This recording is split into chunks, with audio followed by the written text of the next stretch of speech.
Huples Cat. I'm going to do a video that's been requested on the benefits of the current pandemic. I do wish to say at the outset, I in no way think the benefits are important enough to experience the sad and destructive effects of the pandemic. But there have been some improvements, so let's get to them, shall we? This is speaking generally around the world. I'm not talking about a specific country, though my experience is mostly based upon Canada. There's been an increasing incidence of volunteerism, people helping out others in their local community. Certainly in the United Kingdom there's a lot of this. People actually are donating time and effort to go to food banks, picking up trash around their neighbourhoods, checking on the elderly, that sort of thing, and that's all too good. The closer integrated a community is, the more resilient that community is. There have been bluer skies than any time since I was probably 10, and that's a nice thing. It's nice to see the sky actually blue instead of orange most of the time. That should be a warning to us, but I don't think people will listen to that. There's been less crime, there's been less car accidents, there's been less traumatic injuries generally speaking, because people haven't been doing their normal patterns of behaviour, which is usually at speed and without much thought. So, it's been good for them. There's been a reduction in other infectious diseases. Obviously, if people aren't around other people to transmit COVID-19, other things like TB and the common cold have not also been transmitted. One of the things people don't know is that sexually transmitted disease incidence has also fallen. And this was becoming a major problem in the elderly. I'm not sure if this is a benefit or not, but I'll mention it. God bless her, the Queen actually did her first public video speech to her minions out there in the world. I'm speaking to you at what I know is an increasingly challenging time. A time of disruption in the life of our country. A disruption that has brought grief to some, financial difficulties to many, and enormous changes to the daily lives of us all. Of course, she didn't mention Prince Andrew. Generally speaking, the water going into water filtration plants and the air we've been breathing is a lot cleaner. Now, this is actually a really important thing. The number of people that die from air pollution a year, either directly or indirectly, is staggering. And it would be something we should start to seriously think about, how to get petrochemicals out of our air that we breathe in and leave them in the ground or leave them in pharmaceuticals or plastics. That's something we really should think about. That's been a massive benefit. I think a lot of people have children with asthma and they really need to be focusing on this, very much so.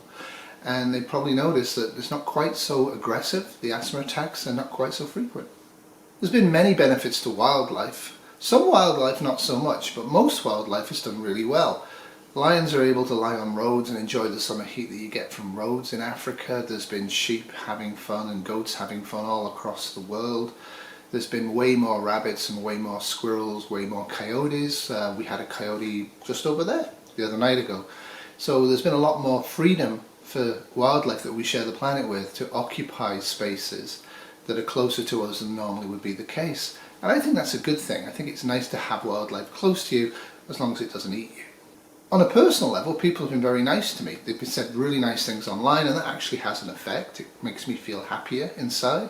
People have also sent me masks and other equipment and N95 equipment to try and make sure that me and Kitty, when we work as nurses in Toronto, aren't without protection, because the government's not been great for that. So that's one of the issues that's not a good thing.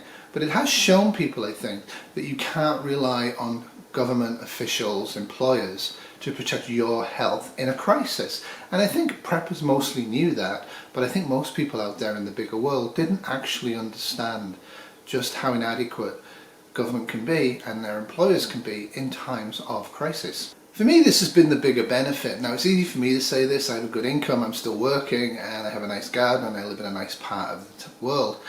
But a slower life is a better life. It's nice to be able to read a book, and if you want to, read it all day. It's nice to actually watch a film and talk about it in detail without other things getting in the way.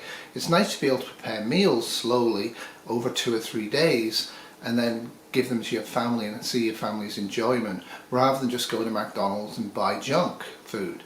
Because time and pressure and efficiency had to stop when we went into lockdown. And I think a lot of people really aren't willing to go back to that kind of a hamster wheel lifestyle, and I think that's a good thing. You only get one life, and when you die you're dead, So it's an important thing that you're actually feeling happy in the life you're living right now. And I think a lot of people have realized that pre-pandemic lifestyle wasn't really making them that happy, and certainly wasn't making them feel that they had any quality in their lives. Generally speaking, parents have been spending a lot more time with their children, and that's been a good thing for both parties. It's actually what we're supposed to do as a tribal species, a socially tribal species, is to spend a lot of time with the elderly and with our peers and with children. We're supposed to do that. It's how we're hardwired psychologically and emotionally to function, and it's been a good thing, generally speaking.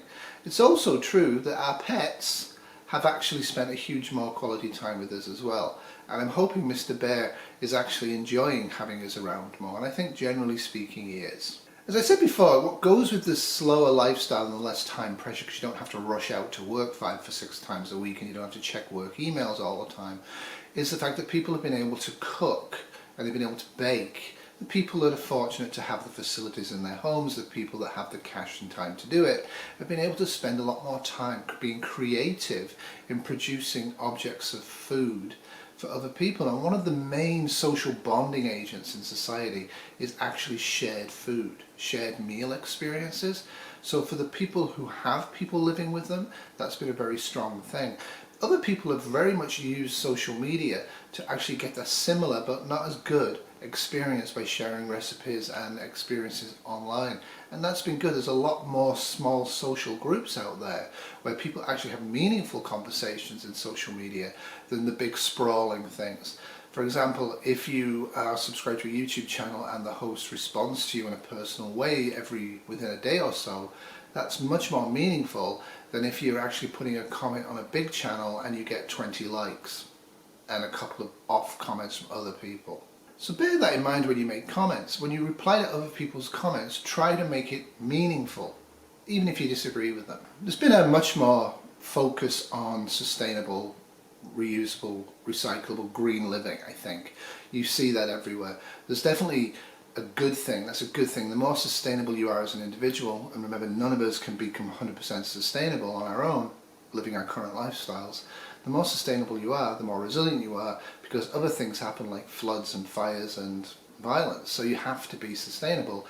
And this has been a big trigger, I think, for the majority of the population to store extra food, to store extra flour, to actually have a little bit more resiliency in their lifestyles, and even to think beyond that, to think about sources of water, to think about sources of security and how to share equipment. Been a much, much bigger focus on local tourism. Tourism that you can quickly drive to or walk to or cycle to, especially walking and cycling. Cycling has gone through the roof, and now bike crime is rising, so make sure you secure your bikes. The local effects of local tourism is people feel much more in tune with their local neighbourhood and their local neighbours, which makes them more resilient. This is generally speaking. If you live in a high crime area, it doesn't apply, but most of the world doesn't. And what this also does, it reduces carbon, because people aren't flying on holiday, most people, and people aren't going on cruises, and people aren't doing this, that and the other. They're not transporting themselves within a few hours from where they live to a foreign culture for tourism. What they're doing is they're exploring their own culture, their own neighbourhoods, and that's causing a lot less carbon, and it's much more effective. The other thing from this is that the money that they spend when they go out, which is minimal, is actually spent locally, so local people get it and local people then spend it locally, so it may well come back to you. So money will recycle in the local area rather than just be taken to Mexico and then took to a foreign bank somewhere in Germany because they actually own the resort you're going to. So I think that's a good thing. I think people need to use what money they have to actually improve their local areas rather than enrich the rich. Some people, especially in America, may not know this, but this is truth. The World Health Organization and the CDC and other areas have actually done a lot of international cooperation, which they generally did anyway, but that's been much bigger. There's a lot more international cooperation on vaccine manufacture and things like that. There's a lot more awareness from governments and from the people that it's commonly good to have a common vaccine that's freely available or cheaply available to the majority of the world when we're faced with a pandemic. It isn't good enough for one country to own the vaccine and vaccinate its population and then let the rest of the world suffer and die, because the rest of the world will probably get really angry and will probably kill you. That would cause an increase in violence. So the selfish way has been shown to be a failed way, especially with vaccine research and study cooperation. I think that's really important. There's multiple studies going on in my hospital in Toronto that are actually not led by Canadians. Some of them are, but are led by Israeli researchers, British researchers, German researchers, French researchers, maybe American researchers, though I don't think so. I don't think we actually have any American-led research going into the pandemic, which is a shame. America's cutting itself out from the brains of the rest of the globe by trying to use its power and economy to restrain the information to American use only. We're all people, we're all humans. We need to understand that. And most people, I think, in science have understood that for a while, and it's certainly, the international cooperation is really, really improved in science. People are spending more of their time, thoughts and energy on improving their local living conditions. People are doing more gardening, not just for food, but gardening projects. They're doing lots of home improvement projects. They're seeking to help their local neighbourhood. For example, we had a quite severe storm a few nights ago, and me and Kitty were both sleeping because we were working nights again, because we always work nights. And my neighbour on this side, Doug, called me and said, hey, you've got a problem with the side of the house, come and have a look. So I went around the side of the house, and part of the decorative guttering right at the top of the house had bent over, and it was going to bend and break and snap off, and we'd have to replace the whole thing. He'd already got the ladder there. He'd actually planned to go up and use masonry nails and replace it so it was fine without calling us, but his daughter said, Dad, you better tell them first, because they're going to wake up with this hammering going on. And yeah, I held the ladder and up Doug went and he fixed it for me. And that's typical, I think, of how most people are viewing the pandemic and being locked in. It's not a disaster, it's not a disgusting thing. It's okay, how do I deal with this in ways that make me feel good? And one of the ways that makes people feel good is helping others. Generally speaking, there's a lot more respect for teachers, cleaners, grocery store workers, truckers, people who work in aged homes. I think there's been a lot more appreciation for them. Now, whether that will translate into increased cash, increased resource use for those groups, I have my doubts. I think the government's entrapped by the ultra-rich and the ultra-paternalistic and the ultra-paranoid, and it's not a good thing. We the people want our teachers to have more money and better conditions. We want children to actually grow up in schools that are good for them and feed them, and then they become healthy adults. That's what we the people want, and that's been very clear in this pandemic. Homelessness has been largely eradicated except as a choice. Mental health workers working hard on the homeless who choose not to go into shelters to put them into accommodations like motels and hotels. And I've seen news reports saying the homeless are in hotels. Ugh, why they get the hotel? That sort of insane, selfish attitude has been going on too long, and it's caused a huge amount of damage in our society. We can feed the hungry, we can home the homeless, and we can do a whole bunch of things that collectively improve the quality of life for everybody. By eradicating homelessness and poverty and crime, you can in fact make life a lot happier for everybody. That has been shown to be not a left-wing utopian ridiculous dream, because if you give decent social standards to people, nobody works. That's been proven untrue. It always was untrue. Yes, there are a few people that are gaming the system. That's the price we pay not to have large numbers of the people suffering. Most people now have a really good grasp of epidemiology. Well, I would say most people. Most people do have a grasp of epidemiology. The people that don't want to wear masks because, quote, freedom, they're showing that they're unable to absorb new information. And that's really sad. And again, I've said in other videos, if you're a prepper and you have preppers in your prepping group who are still in July wearing masks, who are still in July wearing full beards so they can't fit an N95 on safely, who are still claiming COVID is a disease that doesn't exist or isn't really killing anybody. They haven't grasped epidemiology, they haven't grasped reality. You want to ditch them out of your prepper group, do it quietly and nicely, but get rid of them. They're going to be a huge liability in a really bad shtf. COVID-19 is a minor global temporary pandemic. It's an shtf event, and it's minor. And what we can do to protect ourselves and mitigate our family from harm is minor. And yet some people out there are refusing to do anything and refusing to accept reality. Really stop watching their channels, stop supporting them, flee from them. They're toxic people. They're really damaged. Their internal delusions and biases about things like the New World Order and whatever are making them unable to respond appropriately to a pandemic. It's sad, but it's also dangerous if you're involved with those types of people. There's been an increase in political cooperation, generally speaking, around the world. Certainly in Canada, the Liberals, the NDP and the Conservatives hate each other's guts, and there's certainly a lot for them to focus on in hating each other. But generally speaking, Conservative premiers of Alberta and Ontario, like Doug Ford, have generally speaking worked well with mayors they don't normally get on with, like John Tory of Toronto and premiers like Trudeau. It's working well. They are all focused on the same goal. Their same goal is to protect as many Canadians as possible from injury and death, and to protect as many Canadians as possible from economic pain. This is an shtf. That's government's role, if they're left, right or eccentric middle. Their only role in a pandemic is to protect the population as much as they possibly can from death and infection, and to protect the economy as long as they can from severe harm. And it isn't to artificially have stock markets high, it's not to protect a certain part of the population, it's to protect all of the population. If we ignore the homeless, if you ignore certain ethnic groups, what you've got is infection spreading in those groups. It will hit the other groups. So we're all in this together. It's an ethical and moral and a religious, easy one. Everybody really needs to support everybody else all the time anyway. But in a pandemic, it's been very refreshing to see just how many people are actually working together at the government level on the same way. It's important that the governments did that. It helps the population agree with sometimes often conflicting information that's coming out, and not to trust the government blindly, but to feel that the government's doing the best job they can for them. And that's what people needed to feel. And in other parts of the world, that hasn't happened so much, but I'm not getting into that.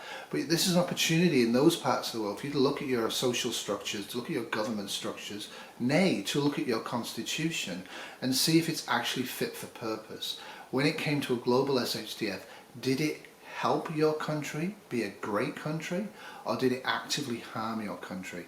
Something to think about. And I'd be interested to see what you guys have got. Please put them in the comments below.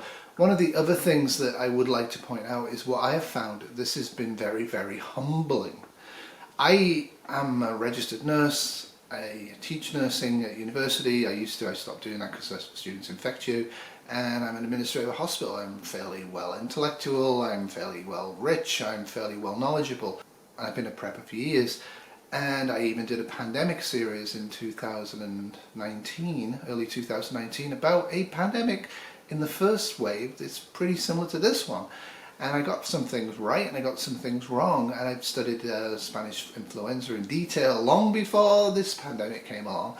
And I got things right and I got things wrong, and there's a tag video coming up if I can load this to my new iMac, which will actually cover that. But I'd like to say I'm very humbled. I'm humbled as a human being by the love and caring that strangers online have expressed to me. I'm humbled, extremely humbled, by how society has been kind. My two neighbours on this side both put up signs thanking healthcare workers, and they put them up specifically for me and Kitty.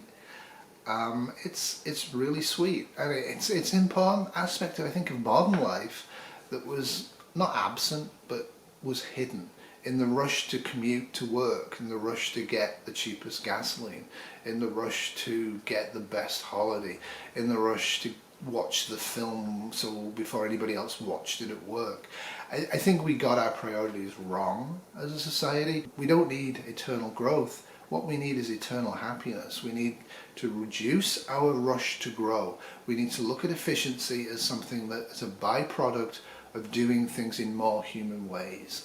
We need to stop this focus on what's the cost. We need to spend more money doing a lot less things. So what we have is a better quality world. We need to make sure sidewalks are really wide so people can bicycle on them and not get hit by cars, right? We need to make sure people can walk on sidewalks and in comfortable ways. We need to make sure that people in the downtown core whether they're in an affluent downtown core or a very poor one, have good access to parks and stuff. Now, if it's a high crime area, you may not want to put so many trees in those parks, and you might want to make sure there's good sight lines everywhere, but you might want to start thinking more about the quality of existence than the quantity of money in some people's bank accounts. That's all from me. Remember, in shtf, tomorrow will always be worse than today, unless you prep. And part of prepping is to look at what happens in an shtf and look at how people and you respond to it, and then adjust. Doodles. This is a 2020 Purring Cat production.